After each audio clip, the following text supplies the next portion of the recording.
1 de la mañana, mar abierto, a una velocidad, de eso sabrá Dios, solo Dios a cuánto iban esa gente.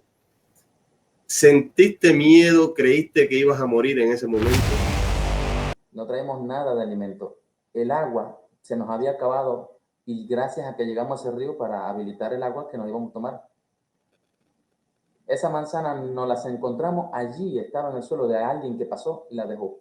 Pero esa manzana estaba en buen estado, no estaba mordida. Lo que pasa es que alguien más de nosotros la mordió, no le gustó el sabor. Y yo le dije, dámela acá, me la voy a comer porque demasiado el hambre. Meternos al agua con un cocodrilo y desencallar aquella chalupa, aquella barquita. Imagínate, ¿quién se va a tirar al agua? Yo pensé que en esos momentos los cocodrilos que te atacan, ¿no? Porque uno ve películas y tú te pone un bicho de eso y te ataca. No, mentira. Uno aprendió a que esos animales salvajes no te atacan, más bien te huyen. Pero igual es peligroso. Dijiste al principio que en la selva uno va botando a medida que van pasando las horas, los días, uno va botando cosas, dígase alimentos, ropa y todo eso. Pero sin embargo, cargabas la Biblia. La Biblia, eso no se podía votar. La fe no se podía perder, decíamos nosotros. Tú puedes votar cualquier cosa, pero la Biblia no la vas a votar. Y si yo tuviese que hacerla de nuevo en mi vida para volver a estar en Estados Unidos, sí la hiciera. Los 3 primeros años que estuve dentro de Estados Unidos, pensé que no la hiciera. Lo que pasa es que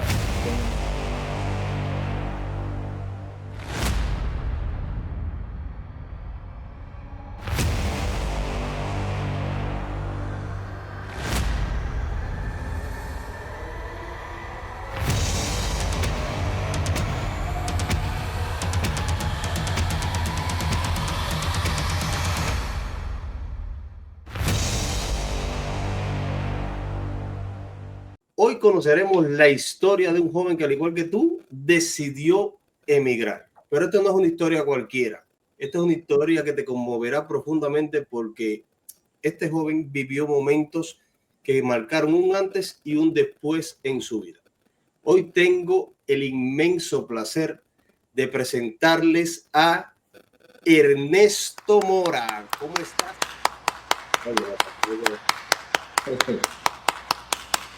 Hola, ¿cómo estás, Ernesto? un placer, hermano, de que me hayas invitado a tu canal a esta entrevista que estoy seguro que va a ser muy maravillosa y llena de cosas, intrigas, historias, momentos que quiero compartir con toda tu comunidad, con toda mi comunidad y con todo el que esté interesado en realmente conocer qué es lo que sufre un migrante o una persona que ha cambiado, ha dejado toda su vida atrás, su carrera, su sueño, por comenzar desde cero. Yo te conozco, pero sé que muchas de las personas que verán este video no te conocen. ¿Puedes presentarte, decirle brevemente a la gente a qué te dedicabas en Cuba, cómo vivías, si tenías alguna profesión, si estudiaste algo? Sí, yo estudié medicina en Cuba, allá me hice médico y estuve incluso cumpliendo misión víctima de tráfico humano por el gobierno de Cuba en Venezuela. Tuve 2 años, salí de ahí, regresé a Cuba de nuevo, volví a salir y así. Abandoné lo que es la vida que tenía en Cuba como profesional de la salud, que no era bastante incómoda, a pesar de todas las cosas allá. Haber hecho diferencia, no quiero mezclar política, que eso lo puedes cortar del video, ¿viste? Pero dejar todo atrás duele y eso es una cosa que nunca se olvida. ¿Qué fue, ¿Qué fue lo que te hizo? Porque tenías una vida, eras profesional en Cuba. ¿Qué fue lo que te hizo tomar esa decisión de emigrar? Lo que vieron mis ojos. Yo, cuando me gradué de médico en Cuba, yo salí y conocí el mundo exterior. Allá, Cuba fue una burbuja, un mundo aparte donde viven las personas engañadas. Por eso es que todavía lo sostienen, porque a pesar del Internet que existe en Cuba, igual es limitado, igual la información es limitada. Y hasta que uno no tiene la experiencia de vivir fuera de Cuba, uno no puede clasificar, determinar o hablar qué es lo que se siente. Una vez estas experiencias que tuve en Venezuela, que es otra forma de comunismo, pero con un poquito de más condiciones económicas, me hicieron analizar y decir, mira, la vida es una sola. Entonces vamos a buscar una mejor vida. Vamos a darle un futuro con mayor entendimiento, tanto económico como espiritual, como de libertad. Lamentablemente es así, es la situación por la que tenemos que pasar muchos cubanos y muchas personas, incluso profesionales, tienen que irse. Pero tu punto de quiebre específico, no sé si lo recuerdas, ¿cuál fue ese punto que dijiste, ya esto no da más? Ay, compadre. Mira, yo la idea que tenía, la meta para mi vida cuando yo estaba en la universidad era hacerme especialista, por supuesto, hacer mi medicina general básica, hacer una especialidad en urología, que es una especialidad quirúrgica que me encanta muchísimo, y establecerme en Cuba, hacer una vida normal, como cualquier profesional en cualquier país. Pero resulta de que las condiciones de vida, vivienda, alimentación, en Cuba tú no las tienes, las buenas condiciones, porque aunque seas rico y aunque tengas buena posición social, igual no importa, todo es un sistema que depende del Partido Comunista de Cuba y de lo que te ofrece el gobierno, el sistema eléctrico, la alimentación que viene por una libretica bien administrada o mal administrada, voy a decir, porque nunca llega como debe ser. Decidirme de Cuba porque eso es un mundo sin sentido que todo se administra y al final no se administra nada porque nadie tiene de nada. Es una miseria igualitaria para todo el mundo. Entonces decidí irme de Cuba huyendo de ese sistema social. Yo al principio le aposté, quiero decir, le aposté quedarme en Cuba, hacer una vida porque no conocí el exterior. Conocí el exterior y no aposté más nada. En cuanto terminé mi misión, que tenía un dinerito raro, decidí invertir ese dinero en irme de Cuba sin ningún tipo de aspiración de llegar y vivir en los Estados Unidos como en la actualidad. ¿Ya tú tenías un plan claro? ¿Lo habías hablado con tus familiares, con tus padres? ¿O fue simplemente una corazonada? No tenía ni un plan, no tenía nada claro. No sabía ni para dónde iba a ir. Te cuento que yo llegué a Cuba y lo único que hice cuando llegué a Cuba fueron sentar a mi padre, uno, ambos al lado del otro, y decirle, mami, papi, yo me voy de Cuba. Naturalmente, esa noticia, no le fue de mucho agrado a mis padres. No es que ellos no me cohibieron, pero se nota cuando a los padres les duele que sus hijos se marchan, ¿no? Y ellos lo dicen y por ellos uno estuviese allá. Sí me apoyaron en todas mis decisiones. Si quería irme de Cuba, bueno, esa es tu decisión, como dijo papi. Papi tuvo la oportunidad cuando vivió en México y trabajó en México, pero él no quiso. En su momento no quiso. Y me dijo que sí, que era una decisión que era mía, que ellos no se podían meter en eso, aunque ellos no les gustaría que yo me quedara en Cuba con ellos. Ahí compartimos, porque yo también cuando se lo dije a mi madre, mi mamá también me apoyó en todo momento. A lo mejor se entristeció, pero me dijo, sí, hazlo, si es por tu bien, bienvenido sea. ¿Recuerdas que tú en algún momento, tienes alguna idea, cuando cerraste la puerta de casa, que ya vas con tu maleta rumbo a cumplir tus sueños, a tus metas, recuerdas lo último que viste al cerrar la puerta? Última persona, de lo último que te acuerdes, última imagen. Del último que me acuerdo en Cuba, de mi cumpleaños. Fue el día 17 de noviembre te voy a decir, de la última actividad. No te estoy diciendo de algo que vi cuando cerré la puerta, porque yo vivía independiente en Bayamo, Granma, y vivíamos mi esposa y yo solo en una casa, tenemos esa comodidad. No, tú sabes que en Cuba los hijos viven con los padres, no era el caso de nosotros. Y iba si acaso a visitar a mis padres toda la semana, a ver si cada 2 o 3 días, a alguien. Recuerdo esa actividad porque fue la última, fue bien planificada para tener ese día con la familia, con mi niña, con mi hermano, que actualmente él vive en México, también migró. Compartimos esa noche, bebimos, comimos. No se me olvida nunca que hicimos en el patio con nylon, porque sabes que en Cuba no hay recursos, una piscina con nylon. Hicimos un hueco en la tierra del patio y pusimos nylon y llenamos de agua y hicimos una piscina. Y eso fue para los niños tremendo disfrute. ¿Alguna vez has sentido culpa con tus familiares por haberte ido? Dígase por abandonar a tu familia, por abandonar tus raíces. ¿Has sentido culpa? No, nunca he sentido culpa porque cada quien es un mundo aparte en el pensamiento, en el ser. Y a mí me duele el día que mi hijo deje mi casa y se vaya ya a su vida, pero es lo que a él le va a tocar. No siento que yo tenga algún grado de culpa por dejar o abandonar a alguien en Cuba, porque no lo tengo y porque cada ser es un mundo aparte con sus decisiones y su vida. Es algo independiente. A veces nos despedimos de gente que quizás o ni siquiera nos pasa por la cabeza, no la volvamos a ver nunca más.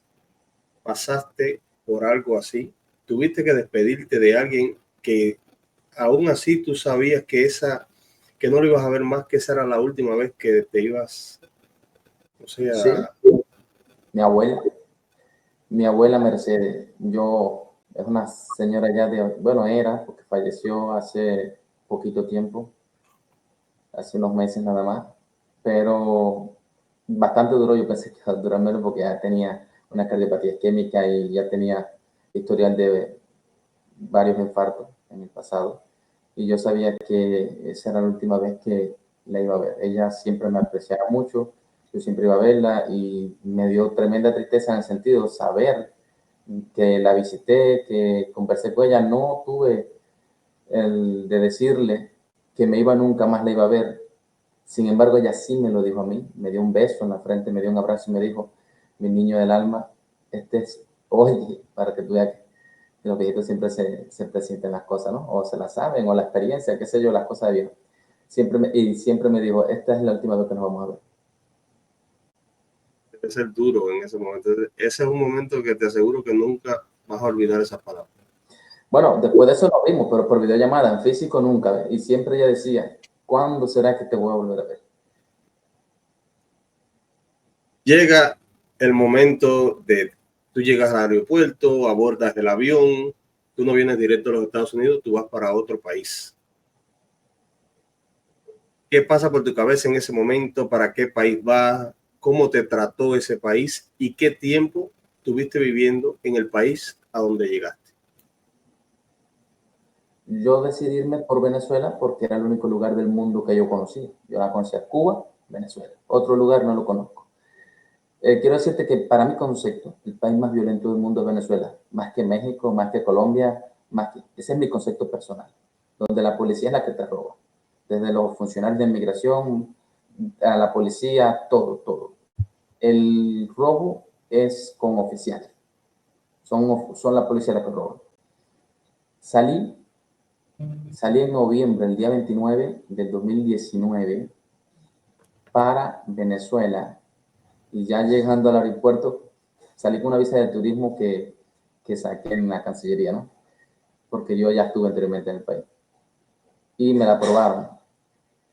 Allá, cuando entré a Venezuela, me quitaron el pasaporte, me dijeron que me iban a deportar para Cuba, pero ven que si vengo una visa de turismo a este país, ¿por qué tú me vas a deportar para Cuba? No, porque ustedes vienen, no, que yo vengo con una visa de turismo. Bueno, finalmente la cuestión fue que terminaron quitándonos dinero para supuestamente no deportarnos. Y lo hicieron una vez más y como siempre lo hacen con todo el mundo, le quitan dinero para hacerse que todo fluye normal. Y al final es parte de esa misma dictadura, de ese mismo régimen dictatorial o de esa misma política sucia que tiene Cuba, Venezuela, Nicaragua y otros cuantos que se presten para esa cosa. ¿De Venezuela para dónde vas? ¿O Pasé cómo 8 días te en mueves? Venezuela en casa de un amigo venezolano y luego crucé por Arauca para Colombia.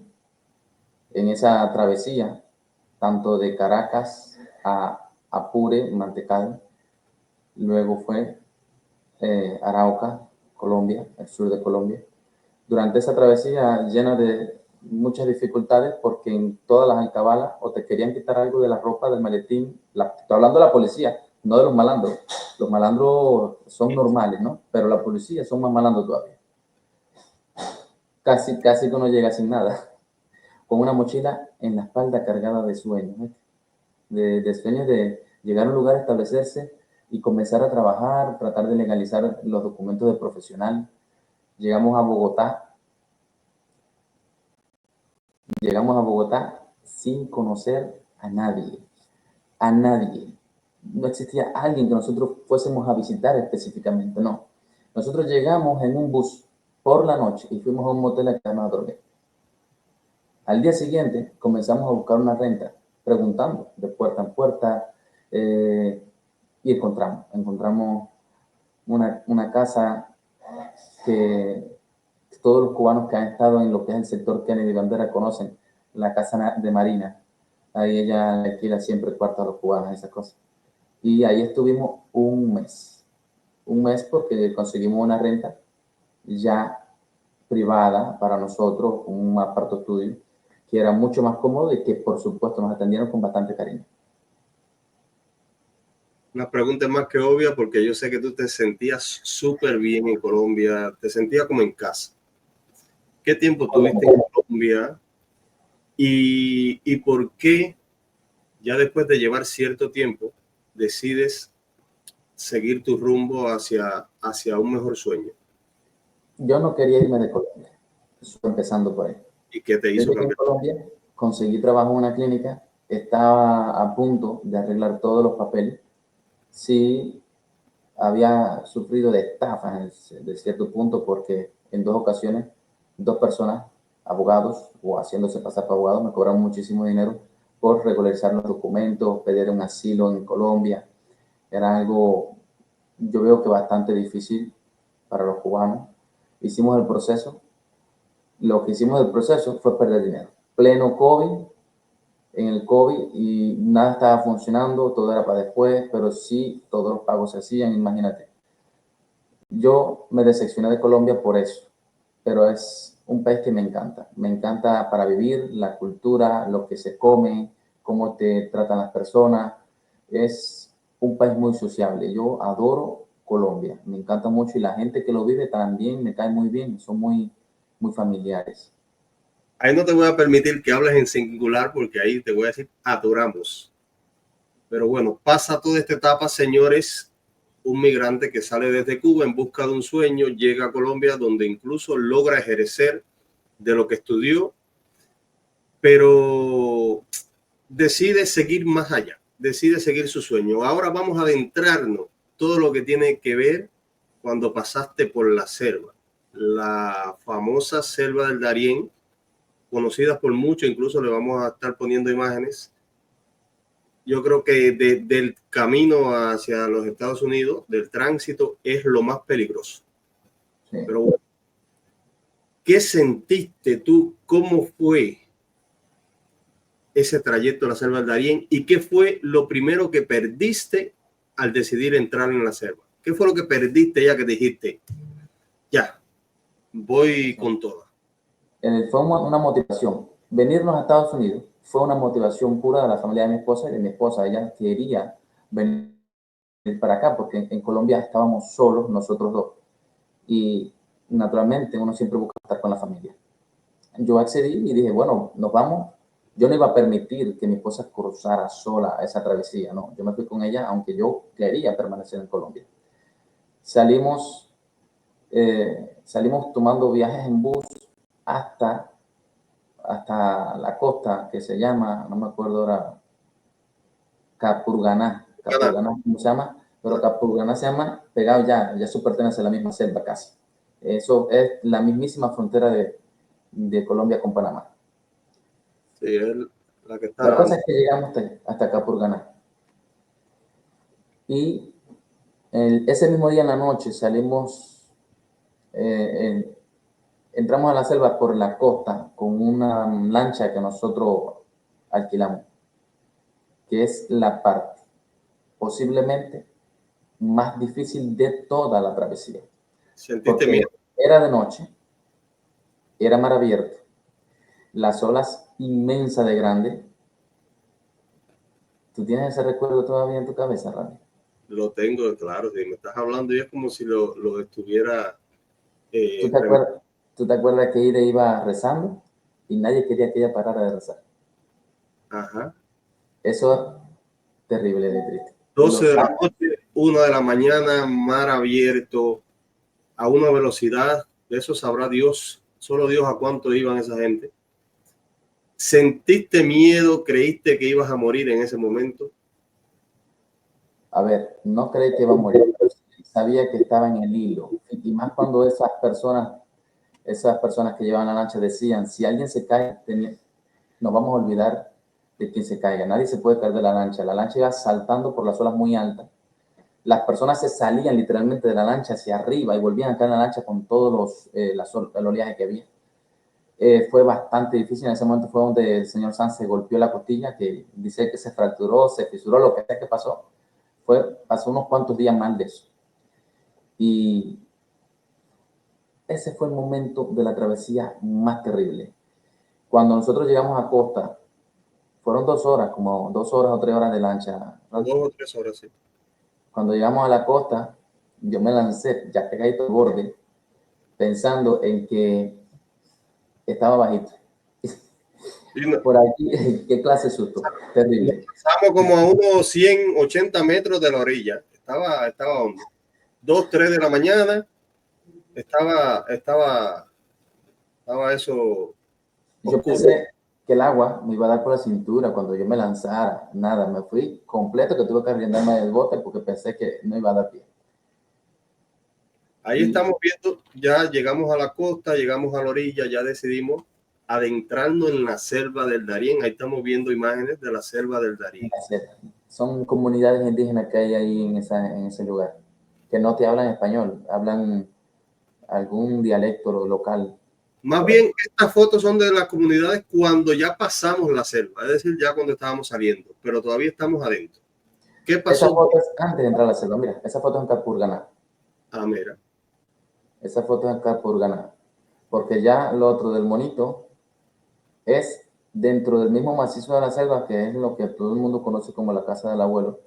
De ahí todavía para salir hay unos cuantos kilómetros, pero pertenece a la selva. Así cocinábamos nosotros.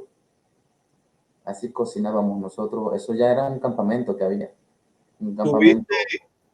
En tu grupo, tuviste que en algún momento dejar a alguien, y en caso que hayas dejado a alguien, ¿cómo cargas tú con eso, con ese peso? Mira, éramos un grupo de 12 personas. Y hay un matrimonio que se tuvo que quedar bajándonos de la lancha. Parece que la señora se lastimó un pie. Y se tuvieron que quedar, no podían entrar a la selva porque con esa lesión en el pie no iba a poder caminar. Y estamos hablando de varios días de caminar, donde la salud es lo más importante. Si no tienes salud para caminar, allá adentro pueden pasar muchas cosas. Mira, hay animales sumamente peligrosos que yo no vi, pero las personas comentan. Y uno necesita las piernas para correr, para avanzar. Personas se mueren, yo tampoco vi. Sí vieron los esqueletos, el grupo que nosotros andábamos, vieron los esqueletos de un cuerpo, de un humano, porque eso no es de mono, ¿no? De un humano, pero yo no me detuve ni a ver eso, para que lo mío era para adelante, camino, maní, camino, sardina, camino, donde llegó que había que preparar la carpita para dormir porque ya era oscuro, entonces se dormía con mucho miedo y a veces la primera noche no durmió nada.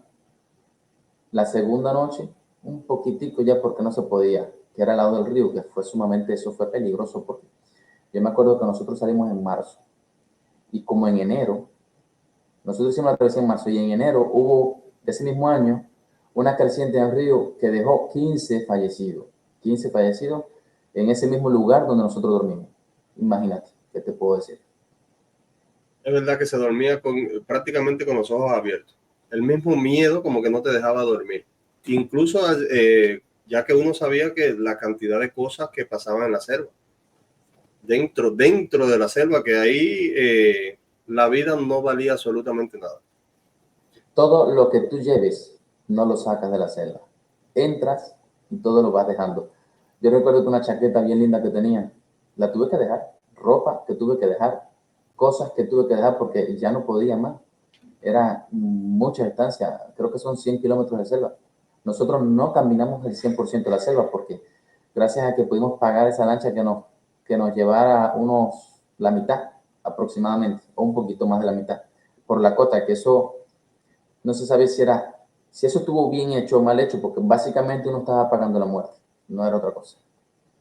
Así mismo, así mismo. Ya que estabas hablando de que comías maní y todo eso, ¿qué cantidad de alimento comías diario para poder sobrevivir sabiendo que o bueno, sin saber cuántos días te quedaban para salir de la selva y tenías que ahorrar alimento para la cantidad de personas que había? ¿Qué cantidad de alimento se comía en el grupo que estabas para poder sobrevivir, para no sufrir una hipoglicemia, para por lo menos tener fuerza de seguir avanzando? Nosotros, los alimentos que llevamos, casi no llevamos nada de cocinar. O sea, maní, sardina y caramelo. Maní, sardina, caramelo y agua. Pasamos poco tiempo en la selva, no fue como otras personas que pasaron mucho tiempo, precisamente porque adelantamos bastante por el mar. Comíamos a veces 4 granitos de maní y una sardinita. No comíamos para llenarnos, porque lo que necesitábamos era avanzar y comíamos durante la marcha. Si acaso nos sentábamos unos 5 minutos a reposar porque ya no se podía más caminar porque era demasiado el consumo de energía, era sin parar todo el tiempo. Los zapatos que entraron a la selva se quedaron en la selva, porque es que el fango, las piedras del camino lo destruyeron. Y muchas personas perdieron las uñas de los pies, como fue el señor Sam, que andaba con nosotros, que debería, yo creo que tengo una foto de esos pies por ahí, sin uñas, literal, botó todas las uñas. ¿Qué le dirías? Ya pasaste todo esto, ¿qué le dirías a ese yo, a tu yo del pasado, antes de entrar a la selva, sin saber a lo que se iba a enfrentar? Le diría el camino exacto por donde pasé, porque nos perdimos en la selva. Mira, ¿qué te puedo decir? A pesar de que tuvimos suerte, no sé, porque no pasamos tantos días dentro de la selva, incluso no sé si recuerda una pareja que se unió al final o que se unió a un grupo de haitianos, no recuerdo, que llevaba 22 días perdido dentro de la selva. Incluso 5 o 6 días sin ingerir alimentos, porque es como tú dices, uno va botando la cosa, que era de lo que te quería hablar, uno va botando la cosa a medida que le van pesando, e incluso le pesa hasta una lata, porque son kilómetros y kilómetros caminando con poca alimentación, mojado, por terreno resbaladizo. Y yo digo que en ese aspecto tuvimos suerte, tuvimos pocos días. No recuerdo tanto cuántos días fueron específicos, pero a lo mejor tú lo recuerdas y lo puedes decir, pero creo que corrimos más suerte que otros. Sí, natural. Ahí uno encuentra muchas personas que están haciendo la travesía, muchas personas que pierden familiares allí y están esos testimonios que no son los testimonios de nosotros, gracias a Dios, porque nos unimos, porque nos apoyamos, porque ahí ese grupo se portó como familia después de todo, a pesar de las cosas y las dificultades, porque no todo el mundo fue el amigo de ayudarte en todos los problemas, pero nosotros siempre tratamos de hacerlo, de llevarnos bien, de apoyarnos en todo.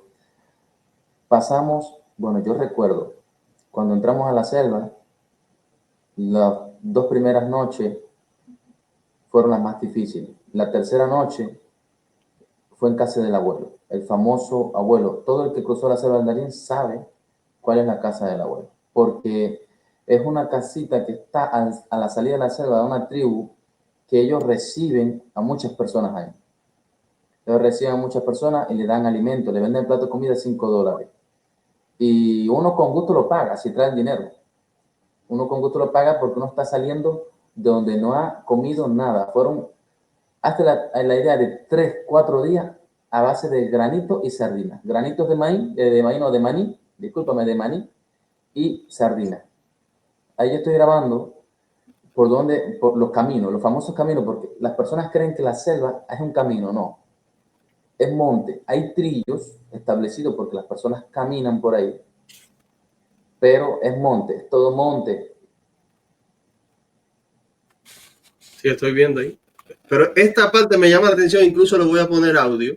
Vamos a ver esta parte, donde coges una manzana mordida desde el piso. No, que se no quiere manzana, San. Tú sabes cómo nosotros estábamos ahí. Mira, eso fue antes de llegar a casa de la abuela. Ya nosotros no traíamos más alimentos.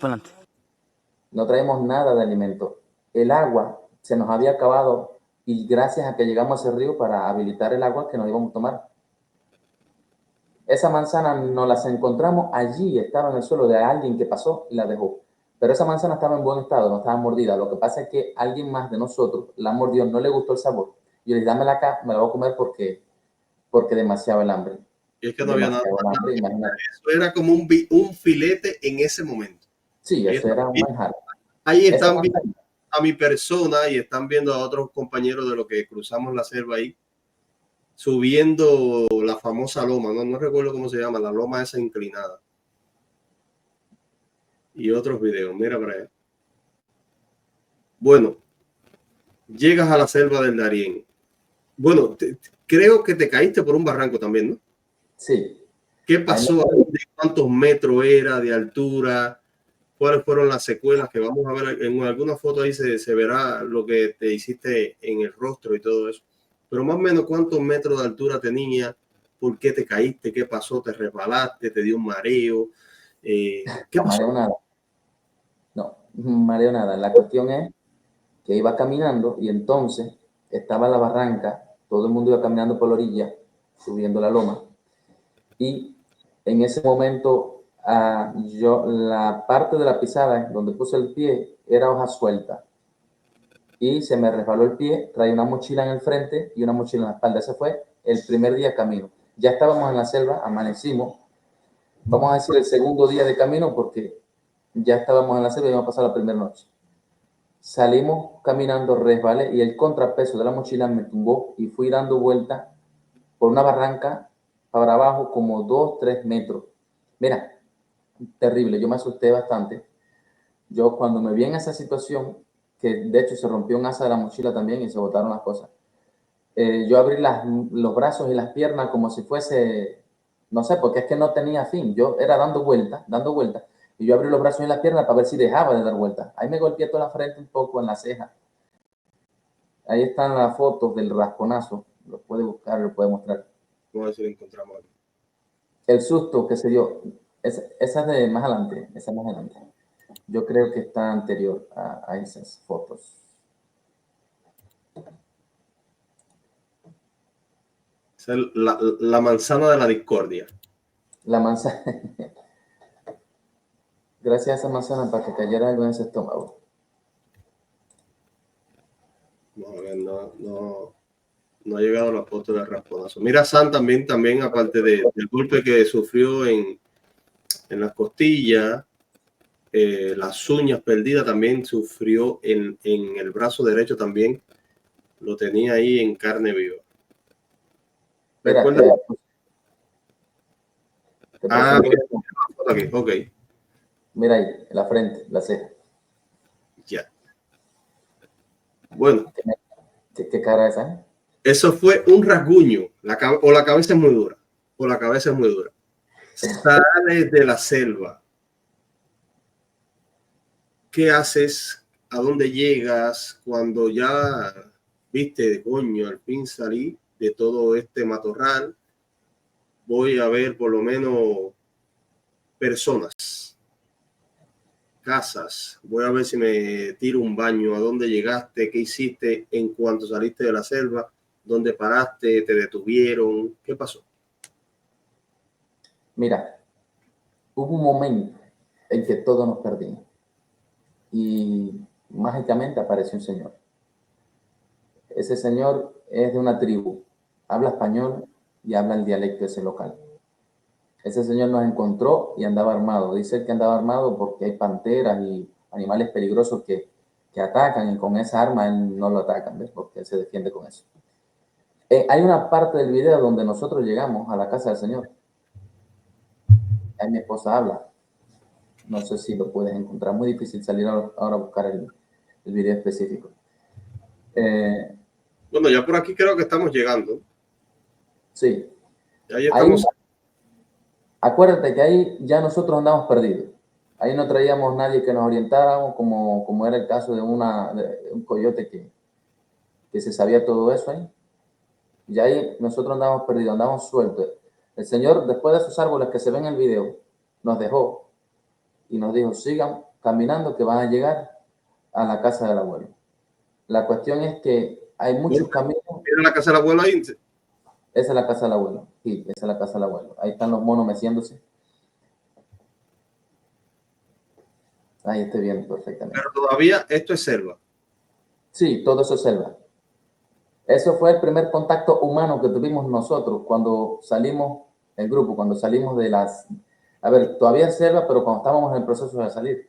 Porque todos esos días atrás éramos nosotros solos. Bueno. Salimos de esta parte porque ya ellos nos dan alimento, nos permiten que descansemos esa noche. No, creo que después ellos nos ayudan a caminar otro tramo del camino. Sí. Llegamos a un campamento o somos detenidos, no recuerdo bien. Bueno, no, creo que teníamos la idea de seguir adelante, a pesar de no haber comido. Creo que un hombre panameño decide darnos comida, creo que era arroz blanco en ese momento, que era lo que tenía, no sé si te acuerdas. Decidimos comer ahí y ese mismo señor nos llama a la guardia, a los policías, no sé si te acuerdas. ¿Qué pasa a partir de ese momento? Oye, hay una cosa ahí que me gustaría mencionar, pero el riesgo, ¿no? A lo que uno se arriesga, porque después de eso, después que nosotros salimos de esta casa, un señor nos llevó hasta la carretera por el río, montado en una chalupa de esa larga, que se encalló y nos tuvimos que meter al agua con un cocodrilo. Nosotros los hombres, meternos al agua con un cocodrilo y desencallar aquella chalupa, aquella barquita. Imagínate, ¿quién se va a tirar al agua? Yo pensé que en esos momentos los cocodrilos que te atacan, ¿no? Porque uno ve películas y tú te pone un bicho de eso y te ataca. No, mentira. Uno aprendió a que esos animales salvajes no te atacan, más bien te huyen. Pero igual es peligroso. Y si uno se tira al agua y le cae arriba. ¿Cuántos cocodrilos más o menos recuerdas? No, eso no se puede cuantificar. Si ese hombre que iba manejando la chalupa iba con un palo dándole y apartando, dándole y apartando. Y tú te acuerdas de eso. Era dándole a los cocodrilos y apartándole. Y entonces, imagínate eso encallado. Bajarnos de la chalupa, meternos en el agua para desencallar eso. Y que se podía volcar fácil. Era una chalupa súper estrechita donde cabe uno tras de otro. Uno puesto con los pies prácticamente encima del otro, así. Acuérdate que se viró saliendo nosotros ya en la carretera. Se viró cuando nos fuimos a bajar que le lastimó la pierna a mi esposa. Que también fue de noche también, que creo, bueno, fue por la tarde y se nos hizo de noche navegando por el río. Salimos desde ahí. ¿Qué más te acuerdas? ¿A dónde llegaste? Llegamos a un camino cerca de una carretera donde nosotros nos cambiamos de ropa, nos quitamos toda la ropa de la selva, ya nos vestimos bien bonito, con camisa, ropa limpia, todo. Y salimos caminando para la carretera a hacer señas al transporte, ¿no? Para uno viajar. Y no sé si fue que esa persona llamó a la guardia, pero ya venía la guardia para donde nosotros estábamos. Nos recogieron presos y nos metieron de nuevo para la selva, para el primer campamento. Eso es igual como de lejos de 30 kilómetros de ahí para atrás, pero para la selva el primer campamento, que es donde tú mostraste la foto del caldero con los ladrillos, que ahí estuvimos nosotros 2 o 3 días cocinando. Ellos nos dieron comida, nos dieron arroz, frijoles, pero ya, eso fue lo que nos dieron. Una bolsa de comida, nos bañábamos en el río y tomábamos agua del río porque era lo que había. Era más adelante. Ahí esperamos a que ellos organizaran ese flujo migratorio. Estamos hablando de la guardia del país, supongo, la migración de Panamá. que bastante nos ayudaron. Nos tuvieron detenidos. Aquí creo que en estas imágenes estabas en Panamá, ¿no? Sí, Estaba eso fue. Mira esa lona, dice ahí el nombre. Esa lona, UNICEF. bueno, esa lona es lo que tiene el símbolo de la organización infantil, de cuidado infantil, esa cosa. Pero esa lona nos la proveyeron ellos para nosotros dormir, porque dormimos en el suelo. Nosotros siempre dormimos en el suelo. Fueron como 1 mes y pico, 2 meses durmiendo en el suelo. Este cuerpo no supo que lo que era una cama. Uno al lado del otro, tapándonos el frío, cuerpo con cuerpo. Cuerpo con cuerpo, así mismo. Tapando el frío uno al otro porque no teníamos como de otra manera taparnos. Fue bastante duro y terrible. Luego de ese campamento, ¿para dónde vas? Fuimos para... Mira esta imagen dice mucho, porque dijiste al principio que en la selva uno va botando a medida que van pasando las horas, los días, uno va botando cosas, dígase alimentos, ropa y todo eso. Pero sin embargo, cargabas la Biblia. La Biblia, eso no se podía votar. La fe no se podía perder, decíamos nosotros. Tú puedes votar cualquier cosa, pero la Biblia no la vas a votar. Y hasta en los momentos de descanso nosotros vamos a abrir un versículo al Incluso azar. Vamos a leer. En algún momento como que alguien más estuvo cargando esa Biblia, porque no sé, que se había perdido, es que cualquier cosa te pesaba. No sé si recuerdas. Creo que sí, ¿o no? Sí, porque, a ver, no sé quién fue el que la iba a votar y nosotros la recogimos, pero... Que la iban a votar. Perfecto. Sí, porque es que estaban soltando peso. Y entonces la iban a votar y nosotros dijimos, no, vamos a quedarnos con la Biblia acá. No vamos a votar el libro sagrado. Perfecto. Sales del primer campamento, ¿hacia dónde vas? Segundo campamento y luego tercer campamento. En el segundo campamento nos pasamos 16 días detenidos. ¿Cómo te sentías ahí? ¿Ahí te sentías que eras tratado como persona o te sentías que eras tratado como un número más? No un número, como un perro en una jaula. Porque ellos te ponían ahí ya detenido. Cuando ellos tuviesen la posibilidad de buscar un bus y llevarte, lo hacían, pero la posibilidad a costa de un precio de 40 o 60 dólares por una lista que ellos modificaban o alteraban como quisieran. Estoy hablando de la Guardia Panameña, que igual hablo así, pero está agradecido de ellos porque muy poco, escaso, pero nos dieron alimento, medicamento, un catre para dormir, que no teníamos. Eso fue la primera vez que dormimos cómodo después de tanto tiempo, un catre para dormir, y nos pusieron transporte. Todo pago, hubo que pagarlo natural. Y pero, baño.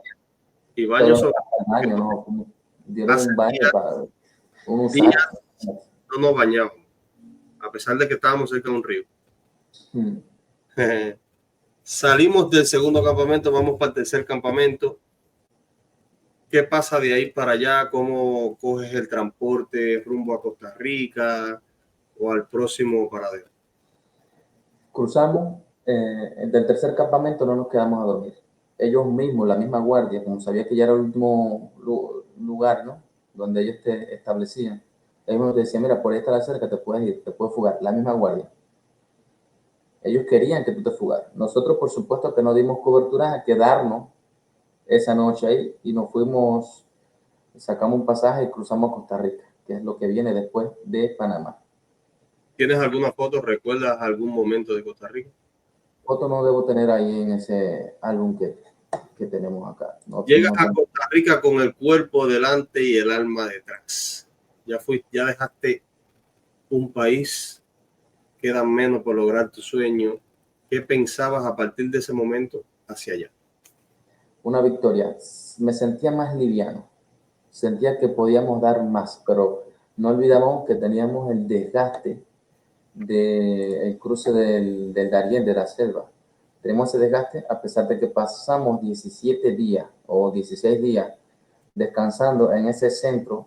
Igual la alimentación no era muy buena y la cama, que era el catre, tampoco lo era porque era un catre, por supuesto. Y ya uno estaba cansado. Cruzamos a Costa Rica, estaba buscando por aquí el lugar donde nosotros estuvimos. Estaba buscando para decirte el nombre. Costa Rica. ¿Fue Costa Rica para ti como un país de descanso o fue como otro punto de supervivencia? No, toda la travesía es como supervivencia, porque donde te detengan te deportan. Entonces, imagínate, uno huyéndole a la guardia, huyéndole a todo, ¿no? A todo, porque la misma sociedad se presta para cobrarte el doble por un servicio o producto ya que tú eres migrante. Es decir, que si tú querías tomarte un refresco, comerte un bocadito, alimentarte, pagar lo que sea por un servicio o producto, si valía $5 te iban a cobrar 10 y hasta 20. Si querías pasar una noche en un hotel, sabes que era el doble o el triple del precio. Y así era. Toda la travesía fue una supervivencia completa. Ya a pesar de que todavía te faltan muchos países, que te faltan muchos días por avanzar, ya las personas que iban andando contigo, a pesar de que tenían poco tiempo incluso de conocerse, ya se iban sintiendo como familia. ¿Qué viste en otros migrantes que te rompieron por dentro? No, nosotros siempre nos ayudamos en todo, a pesar de no ser familia y de que existan siempre las incongruencias, porque hay personas que tú ayudas y nunca te agradece nada. Y su comportamiento, cómo te trata, siempre es negativo. Hay personas que se creen que se lo merecen todas. No voy a mencionar el nombre. Tú sí conoces quién, pero uno siempre se ayudó, se portó como familia, como hermano, aunque hubiese siempre una oveja negra y un hermano que no agradece lo que otros hacen por él, ¿no? Pero no tengo queja de mala, negativa, de desearle malo a alguien, porque en mi corazón eso no cabe. Y siento que cada ser humano tiene sus diferencias, y fue una experiencia que nunca voy a olvidar, compartir tanto contigo, que hiciste la travesía junto con nosotros hasta México, ¿bueno? Hasta México lo hiciste con nosotros, ¿no? Sí. Otros compañeros se separaron en Costa Rica, como es el caso de San, del ortopédico, ¿cómo es que se llamaba el médico especialista en ortopedia que hizo el Armandito, se me olvida el nombre siempre, y lo conozco del hospital, de la cafetería. Oye, pues sí, se separaron en Costa Rica y después nos vimos, creo que fue en México, o no nos vimos más. No, sí, nos volvimos a ver, no recuerdo dónde, si en Nicaragua, no recuerdo, ahí sí estoy un poco. Se pero llama, bueno, ya, no tienes la foto. En Jalapa, cruzando los caballos, fue que nos vimos, no en los mismos caballos, más adelante en las motos, cuando nosotros cruzamos. Por ahí fue que estuvimos juntos de nuevo. Costa Rica, ¿qué tiempo estás en Costa Rica? 2 días, 3 días, ¿no? Algo de eso. En Costa Rica, de Costa Rica, cuando entramos, urgentemente fuimos a un lugar que se llama Puerto Jiménez, una bahía que hay que cruzar, pagar una lancha. Y en Puerto Jiménez nos atendió una señora muy amable que nos rentó un cuarto, por supuesto, muy amable, nos cobró por ese cuarto pero ya una cama, un colchón de esponja cómodo con aire acondicionado, ya la vida cambia, ¿no? Uno se recupera, coge fuerza. Tú dormiste en un cuarto. Yo, gracias a una persona buena, una buena persona, dormimos en el piso igual, pero bueno, en un cuarto. Dormimos como 4 o 5 personas ahí amotinadas en un cuarto, pero esas personas nos trataron súper agradecidos con esa persona, con esos ticos que aparecieron en nuestra vida y fue para brindarnos ayuda, techo, comida, baño, que también llevábamos días también sin probar agua. Pero bueno, de ahí, ¿para dónde vas? ¿Cómo vas? ¿Cómo llegas a Nicaragua? Compramos un pasaje en un bus. Fuimos al centro de... qué lugar fue. A ver, salimos de Puerto Jiménez ahí esa noche. Compramos hasta San José, hasta la capital de Costa Rica, y nos montamos en otro bus y fuimos a dar hasta... de Costa Rica, te voy a decir, estoy buscando el lugar. San Carlos. Fuimos a San Carlos y nos tocó cruzar la frontera por San Carlos, por un río. ¿te acuerdas? Un río, un bote, sí, también con bichitos lagartos en el agua. Mira, ¿te acuerdas que se apagó ese bote y entonces no caminaba? Y estábamos nosotros en el agua en medio y la guardia venía y el hombre del bote desesperado porque tampoco arrancaba dando las maniguetas. Al final tuvimos que ¿cómo te digo? Usar, ¿cómo se llama su remo? Usar remo para llegar a la otra orilla. Sí, me acuerdo. Lanzarnos y escondernos en una casa que era como una ganadería. Y ahí esperar que pasara esa guardia, que pasó y se fue, nos montaron en una camioneta, una Pico, no me acuerdo la marca, blanca, era blanca la camioneta. Y nos llevaron de ahí a otra casa a esperar cuando hubiese la oportunidad, ¿no?, de seguir avanzando. A pesar de eso, seguía la idea de que valía la pena perseguir tu sueño. Sí, siempre, sí. La verdad, durante toda la travesía yo no veía el final. El final de la travesía, yo hacer mi idea, ilusiones de ya cuando termine todo esto, todo va a ser una maravilla. No, no veía el final. Yo vivía cada día, cada momento. No sé si era como respuesta refleja una defensa cerebral, ¿no? De decir, hay que vivir este momento porque no sabemos si vamos a llegar con vida al otro día. Pero yo decía, el futuro yo ni me lo imagino. Yo lo que me preocupo es por estar vivo. Nosotros hicimos toda la travesía sin buscar un coyote. Nunca nosotros pagamos un coyote. Al no ser, en el momento que cruzamos la selva por lo peligrosa que es, o al no ser en México, en algún momento determinado, que hay carteles y, ¿cómo se dice? Cárteles, grupos organizados, grupos criminales que trafican órganos y personas. Entonces uno dice, para ese lugar uno tiene que pagar a una persona que sepa cómo hacer el viaje o que se encargue de darte la garantía de que tú vas a cruzar por esa ciudad sin que te quiten un riñón. Un ejemplo que te pongo. ¿En algún momento pasaste por una situación como esa? ¿Fuiste víctima de un grupo organizado? ¿Te veías en peligro? ¿Fuiste extorsionado? Porque a pesar que vas dejando países atrás, quedan países donde, al igual que los niveles de Atari, de Mario, se va poniendo más complejo a medida que tú vas pasando cada nivel.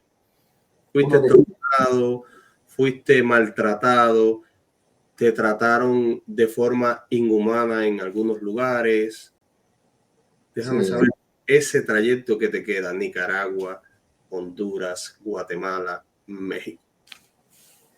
Sí, uno siempre se sintió rechazado. Ya te digo, donde quiera que tú llegabas no eras aceptado. Si una persona, un migrante, era algo que no perteneces aquí. Nadie te iba a ofrecer un techo o un escondite si no era cambio de dinero. Nosotros hicimos el viaje porque estudiamos el mapa, porque una familia que encontramos en la selva nos dijo la ruta que teníamos que trazar, porque ni siquiera salimos con la idea de vamos a ir a hacer ni siquiera planificamos por dónde nosotros íbamos a hacer el viaje. Nosotros simplemente pagamos un bus de aquí hasta acá. Y así fuimos. Y el que más sabía del grupo era el que menos sabía al final, porque al final, si nos llevábamos por la vía del que más sabía, perdíamos más plata todavía. Sí. Al final, nosotros, ¿qué hacíamos? Mirábamos el GPS, el mapa, y decíamos para tal ciudad.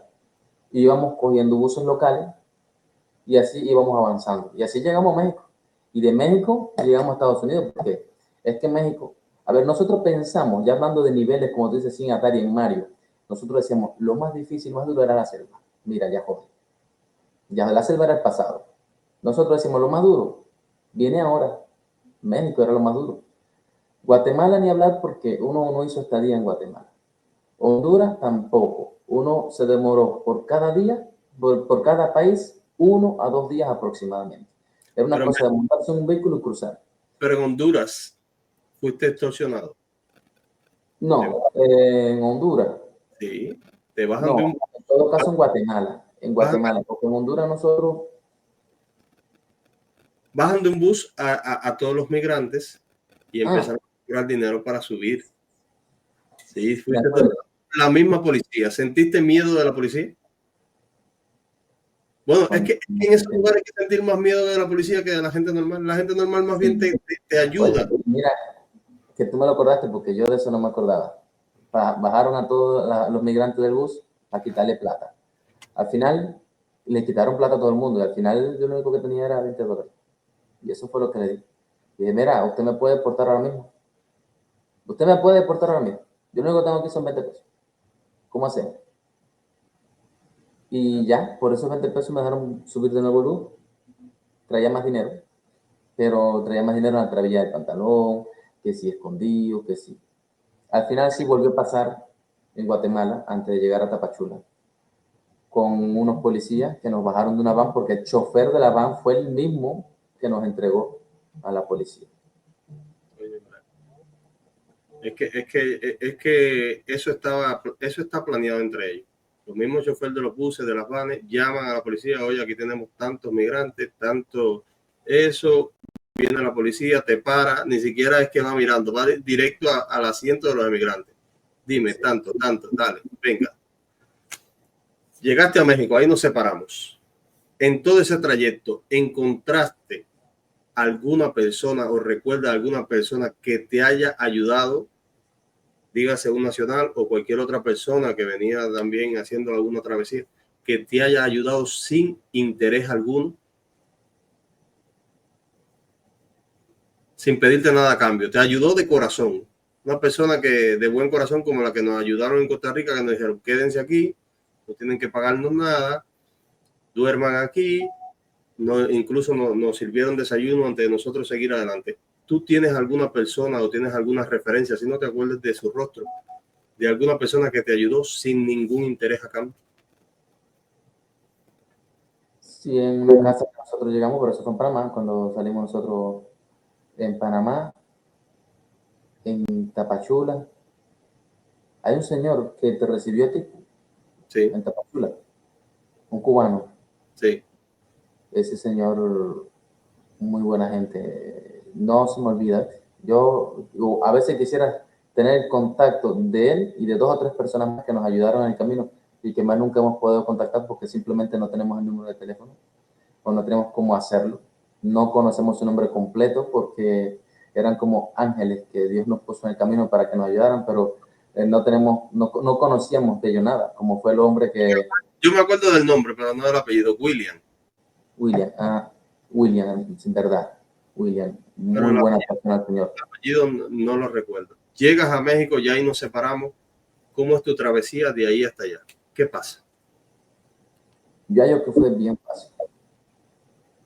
Yo hallo que fue bien fácil en el sentido de que se logró, no fue pujado. Pujado quiere decir que tú comienzas a hacer un trámite y te detienen y te llevan para tu preso y así vuelven. No. Nos salió lento, pero siempre fuimos así con la misma estrategia, cogiendo buses. Nosotros hicimos el viaje por la selva, una selva que hay en Tapachula, que hay unos cafetales, que hay unas lomas peligrosas. Pasamos por ahí. La camioneta que nosotros le pagamos el pasaje nos puso una manilla en la mano porque eso indicaba que éramos personas que habíamos pago como que esa seguridad de pasar por esa parte de la selva y no nos iban a hacer ningún daño. Pasamos por ahí, llegamos al DF. Todo eso nosotros hicimos básicamente sin pensar. Las personas, en el tiempo que nosotros tuvimos en Tapachula, las personas comenzaban a hacer el viaje y la mayoría, es decir, 90 de 100 personas que hacían ese viaje, los detenían, los mandaban para una cárcel que se conoce como el siglo XXI, o simplemente lo miraban para atrás y le quitaban todo el dinero. Nosotros no tuvimos esa experiencia. ¿A ti te llevaban para el siglo XXI? Estuve en el siglo XXI. Bueno, nosotros, gracias a Dios, no tuvimos esa experiencia. Nosotros pagamos ese viaje, salimos sin rumbo, sin conocer a nadie, que es lo otro jodido que digo yo, que es que nosotros íbamos con Dios. Nosotros no teníamos un contacto, no teníamos nada. Nosotros simplemente salimos caminando. ¿Para dónde te vas? ¿Para tal lugar? ¿Nos llevas? Te pagamos. Punto, nos vamos para tal lugar. Y así fuimos haciendo el viaje hasta el DF. Y el DF, llegamos a casa unos familiares de cuñado mío, otro cuñado mío, vamos a decirlo así, que es ciudadano mexicano. Y él también es ciudadano cubano y va a venir para acá y está aquí en Estados Unidos hoy en día, está haciendo su vida aquí con nosotros en Estados Unidos. Y él se embulló la mamá y nos vamos todos para allá, para Estados Unidos. Nos fuimos, cogimos un bus, otro, hasta la frontera, el lugar que se llama Ciudad Acuña. Pasamos unos cuantos sustos en Monterrey porque el bus fue detenido, nos pidieron todos los documentos, hubo cosas que pasaron en el bus.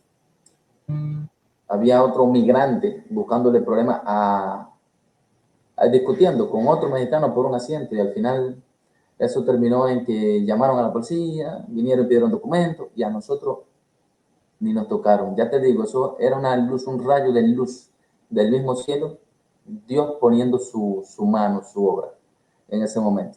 Porque nos pidieron los pasaportes, entregamos los pasaportes, nos dieron los pasaportes y no pasó nada. Seguimos, llegamos a Ciudad Acuña y allí nos quedamos una noche a dormir en una casa que es como un hotel. Que ahí pagamos la noche. ¿Qué pensaste? ¿Qué te pasó por la cabeza cuando ya sabías que estaba a solo metros de territorio americano? Cuando dijiste, queríamos dormir, no podíamos. La ansiedad. Yo ya vi la frontera, ya veía esa cerca que había en ese lugar.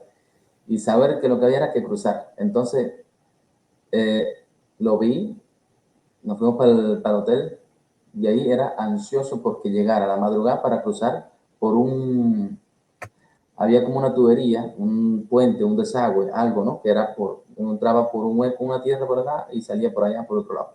Y ya salía en las partes que le correspondían a Estados Unidos. Y cruzamos el río. El río, bueno, no sé si todavía eso le pertenece a Estados Unidos porque dicen que el río es lo que determina que acá del lado ya el río es Estados Unidos, del lado acá es México.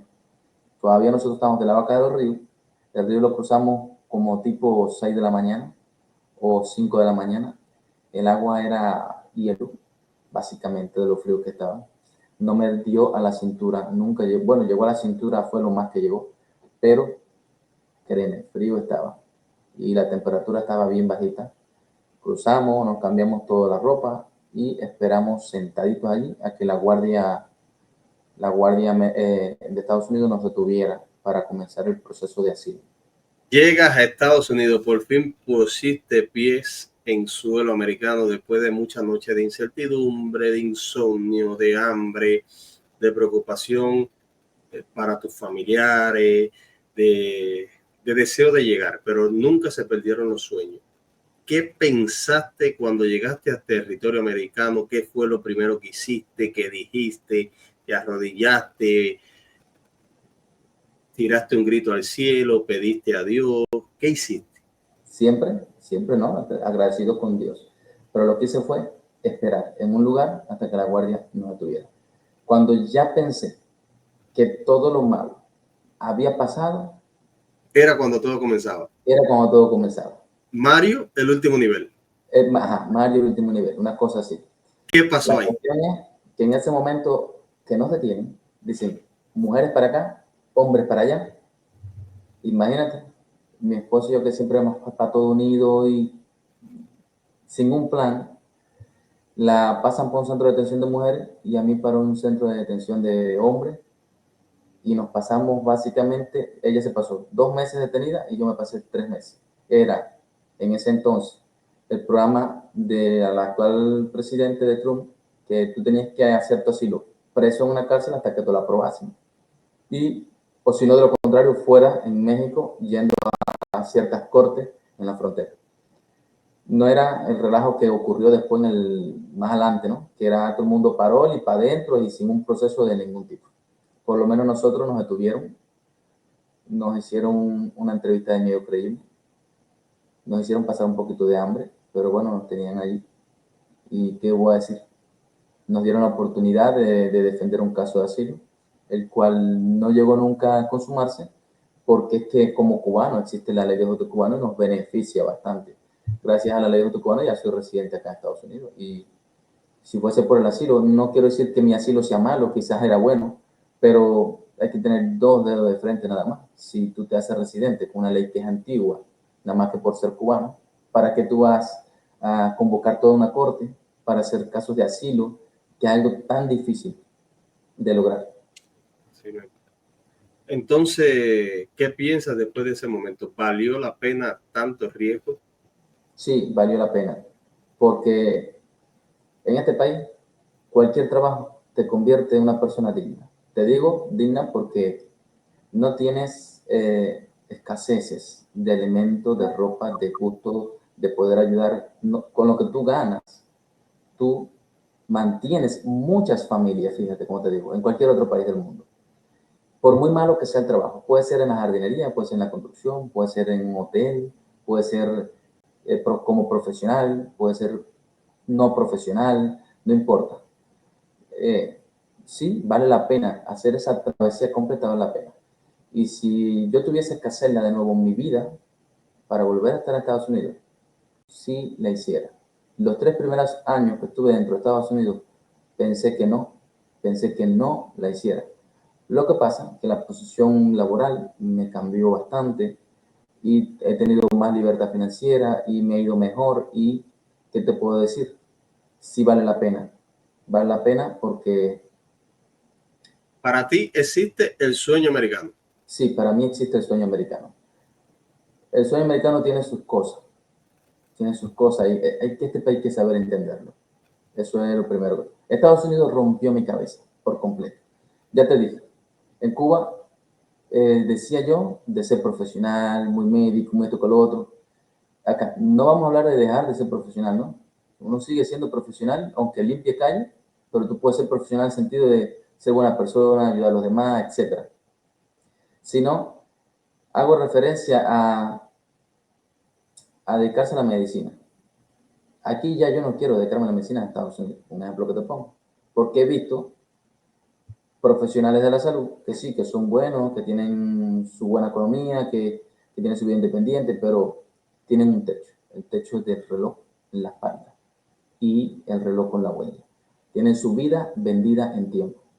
Es decir, en pocas palabras, ganan un estimado por su tiempo de vida, de trabajo.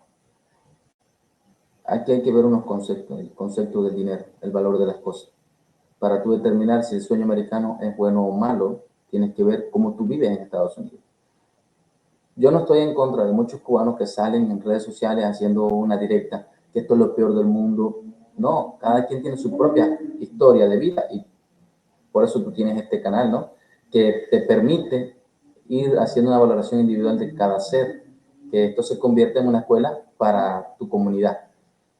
Mi concepto es que este país te ofrece muchas oportunidades, pero no como profesional. Estoy viendo allá atrás de quien no se ha dado cuenta, Ernesto es notario público, logró hacerse notario. Pero antes de hacerte notario, hubieron cosas que te chocaron del país. ¿Qué consejos les puedes dar a la persona que al igual que tú hicieron travesía, cruzaron 8 o 9 fronteras por llegar al sueño americano, pero hoy en día cree que simplemente por estar en este país lo lograron todo sin saber que nada más haber llegado a este país es el 50%? El otro 50% depende de ti. Dígase, adaptarte a, a las leyes, adaptarte al nivel de vida que tiene un americano, aprender o tratar de aprender su idioma y no acomodarte, tratar de aprender una profesión, de saber algo, de superarte en la vida. ¿Qué consejo tú le darías a esa persona, de acuerdo a tu experiencia, a lo que has pasado, para que no cometan los mismos errores que tú cometiste al principio? Mira, dijiste algo, llegar a Estados Unidos es un 50, no, no es un 50. Llegar a Estados Unidos yo creo que es menos de un 10%.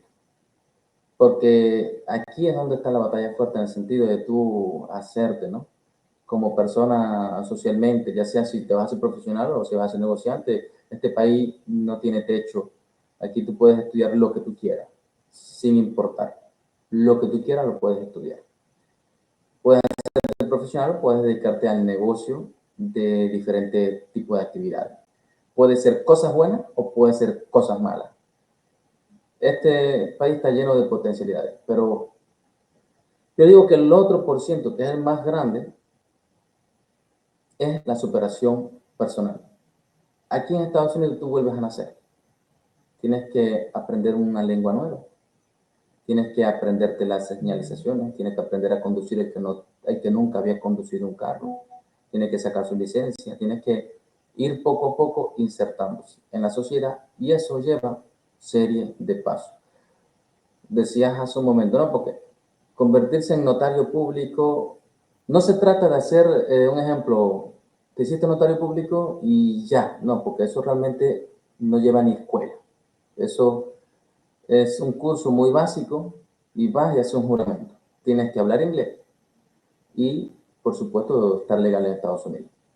Una vez que tú registras una firma que vale para dar fe de que muchas cosas son de verdad, como las transacciones de compra y venta de vehículos o una firma para un préstamo que hace falta, como signing agent, que tú eres agente firmante con los bancos, eso te abre la puerta, ¿no? A tú poder vender ese servicio, ya sea contratado a través de una empresa o el mismísimo banco, o tú hacerlo independiente, que es lo que yo sugiero. Una firma puede tener un costo de $1.000.000 a $1 un ejemplo que te pongo. Todo depende de cómo tú haces negocio. Lo otro es estudiar marketing, estudiar ciertos negocios que funcionan. Un ejemplo, yo recomiendo sacar licencias en este país de preparador de impuestos, de realtor, de notario. ¿Por qué notario? Porque posiblemente sean uno de los trabajos que más pagan, por la necesidad. Todo trámite lleva un proceso, una firma notarial. Ahora mismo, yo he tenido casos que están, un ejemplo que te pongo, que están haciendo un acuerdo para custodiar a un menor, eso lleva una firma notarial. Que piden un préstamo al banco, eso lleva una firma notarial. Ahora mismo una familia que tuve aquí para una consulta de fertilidad, eso lleva una firma notarial. No se trata de lo que tú hagas, porque yo conozco muchas personas que son notarios públicos y no dan ninguno de tus servicios simplemente porque no saben. La cosa es cómo actúa, cómo tú haces los negocios, siempre la honestidad, siempre comunicarse con la persona adecuada y en el lugar adecuado. Para ti, después de todo esto que nos has contado, ¿qué es el éxito? El éxito. Después de todo lo que has vivido, después de todo lo que viviste, ¿qué es el éxito? La paz espiritual. Aquí te persigue como sombra la renta, ¿no? Los biles, el seguro del carro, el teléfono. Así se vive en Estados Unidos. Y no lo digo yo, muchos creadores de contenido hacen sus videos, cobré 6,000 pesos y pagué 6,100 de tantos biles. O cobré 4,000 y pagué 4,000 y pico de tantos biles. Al final, ¿qué le queda? Nada. El éxito depende de tú no preocuparte por eso. Depende de la felicidad que tú sientas en el momento que tú estás viviendo. Y de tu paz espiritual. Cuando tú estás tranquilo en tu casa, sí, sabes que viene una renta, pero no importa, estás tranquilo y sabes que vas a hacer ciertas negociaciones, ciertas transacciones que te van a mantener tu vida. Entonces, eso es lo que yo llamo éxito. Éxito de tú estar en paz contigo mismo y de no preocuparte por el día de mañana. Eso no se logra de una sola manera. Básicamente no sé explicarlo, pero la única manera es de superarte todos los días, haciendo tanto una actividad como varias actividades. Pero tú te superas todos los días y llegas al momento en que a ti viene solito el dinero y esa paz espiritual. Bueno, tomen consejo ahí de Ernesto Mora. ¿Qué te gustaría que el mundo entendiera sobre los migrantes, sobre todo en esta situación por la que estamos atravesando en estos días? ¿Cree que los migrantes, bueno, la gran mayoría, viene a ser una especie de carga pública o viene a ser una historia como la tuya, una historia de superación, una historia de resiliencia? ¿Qué mensaje le daría a otros emigrantes, a las personas que de una manera u otra sienten que los inmigrantes somos una amenaza para ellos? Mira, tu mundo, para que sea mundo, tiene que existir de todo. Siendo o no migrante, en cualquier parte del mundo, vamos a hacer aceptados o rechazados. ¿Qué digo yo a la comunidad migrante? Que no se sientan mal cuando en un momento determinado ha sido rechazado en el lugar de trabajo, ha sido rechazado porque no habla inglés. Hay quien no habla inglés, pero yo lo conozco y es un buen profesional en otro sentido, hasta un, vamos a llamar, trasplantólogo de riñón. Médicos buenísimos que están aquí en Estados Unidos, que no están ejerciendo su profesión, ¿no? O no están ejerciendo la actividad que ellos estudiaron, pero siguen siendo talentosos, siguen siendo buenas personas, siguen siendo profesionales, porque está bien que no están en esa actividad, pero lo que hacen lo hacen con amor, con la misma profesionalidad que los caracterizaba en el pasado. Que no se sientan mal cuando son rechazados por la comunidad blancoamericana que rechaza la comunidad, ya sea afro o inmigrante o latina, porque es que el racismo existe en este país en todos los sentidos, tanto sexual como por región, como lingüístico. Hay diferentes formas de racismo en este país. Y eso sí es fuerte. Eso, ¿qué vamos a hacer? Lo que no está a nuestra mano, que podemos cambiar, simplemente tenemos que aceptarlo. Una de las 7 leyes para lograr el éxito en tu vida es aceptar lo que no puedes cambiar. ¿Qué le dirías a una persona que tiene pensado emigrar, pero tiene miedo, pero tiene esa incertidumbre de no sabe cómo le va a ir en otro país, en otro lugar? ¿Qué consejo le darías? Si es cubano, si es cubano, No, si es porque no cubano, conozco cómo se vive en otros países. no hay otra Bueno, opción. vamos a hablar de si es cubano, se puede ir para Haití, para donde sea, para el país más pobre del mundo, no importa. Vas a ser libre de una dictadura que te manipula hasta siendo migrante en el exilio. Oye, porque eso es una conversación bastante larga que creo que hoy nos vamos a tocar. Pero sí, que luche por sus metas, que no tenga miedo a navegar, a recorrer el mundo, a conocer el mundo exterior. Vaya. Estados Unidos ahora mismo no se puede venir.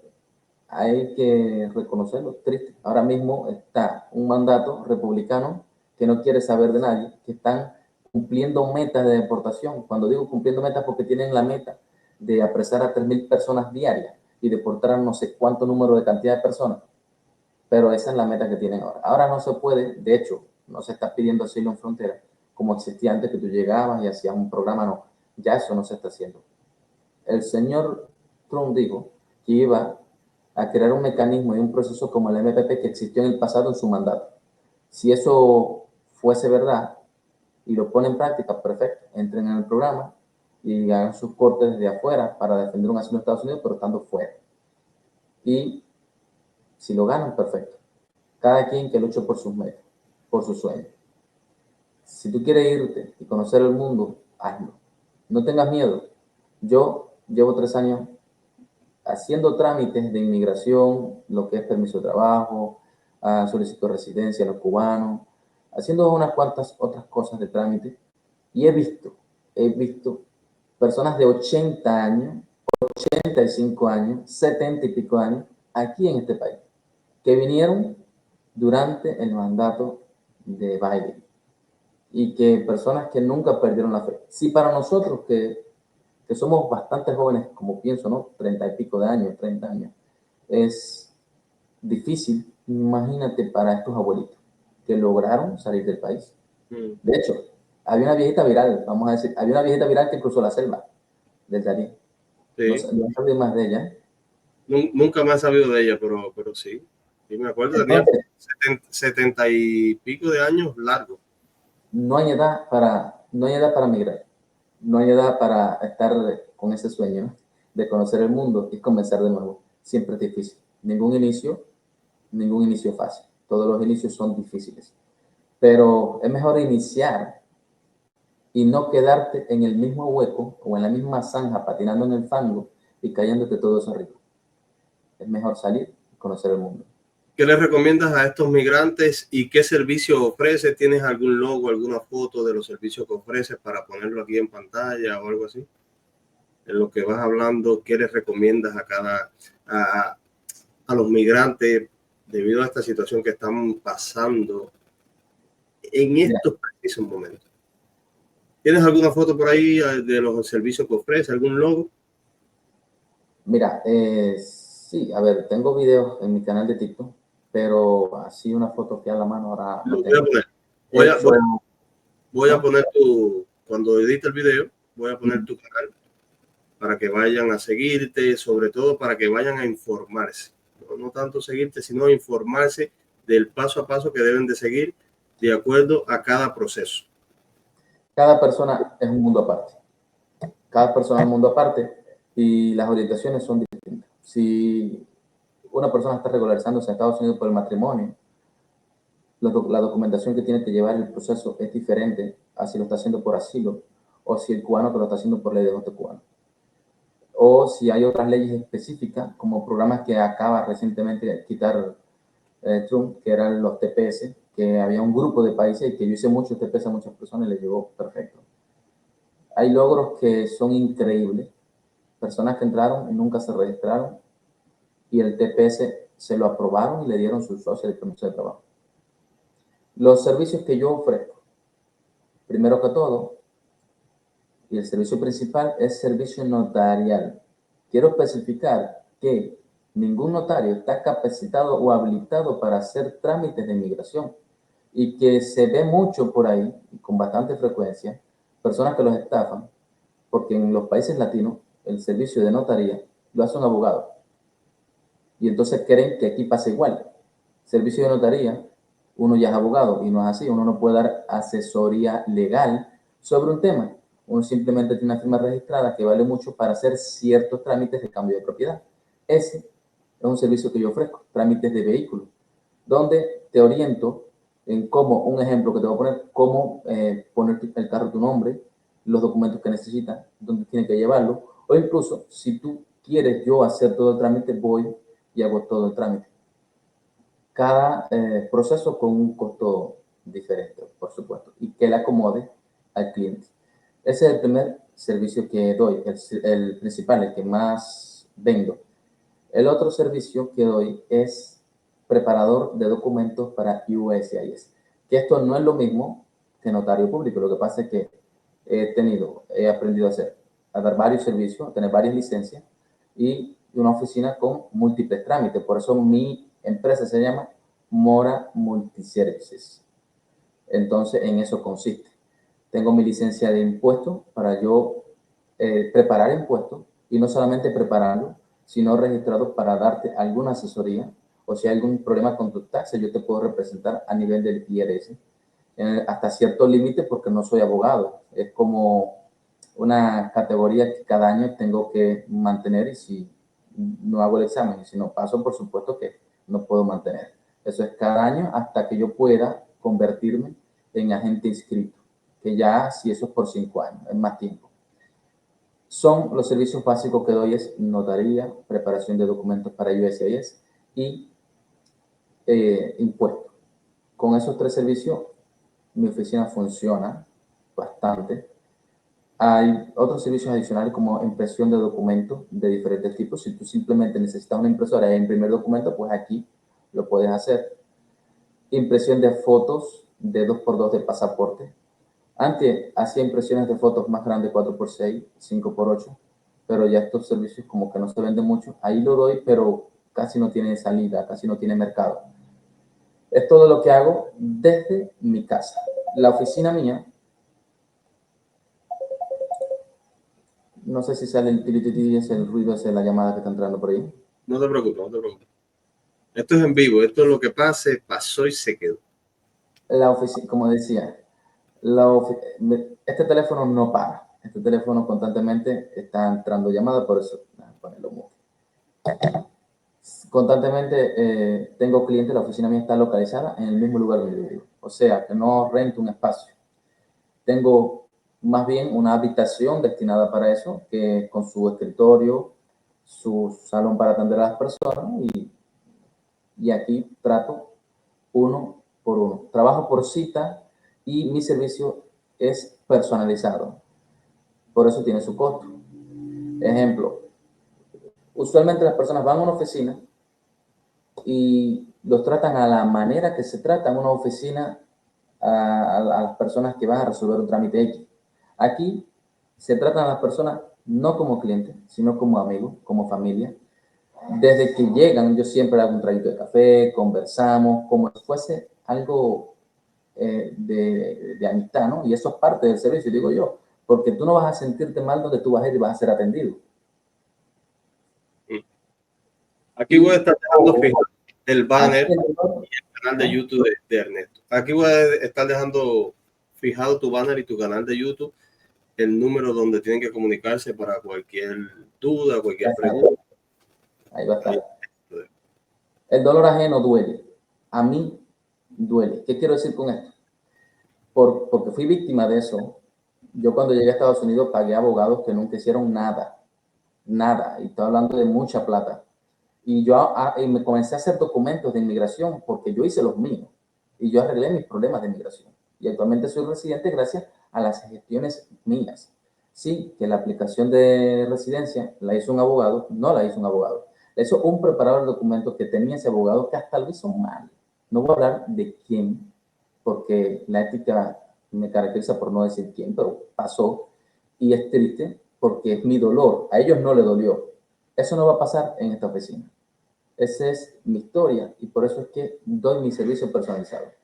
Aquí el dolor ajeno no duele porque uno, no hay un tercero, no hay un secretario, es directamente conmigo. Entonces, cuando tú tienes un problema con tu solicitud, venga conmigo.